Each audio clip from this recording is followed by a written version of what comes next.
Hey everyone, today I'm showing you how to hide your followers on Instagram.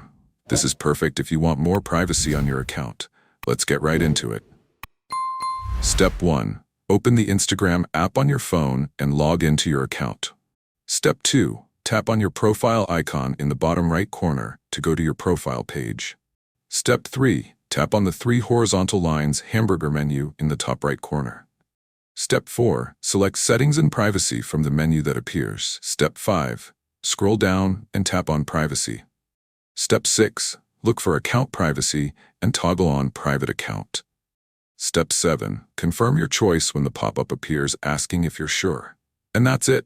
With your account now private, only your approved followers can see who you're following and who follows you. If someone wants to follow you, they'll need your approval first. Perfect for maintaining your privacy on Instagram. If you found this helpful, give this video a thumbs up and subscribe for more quick social media tips. Thanks for watching.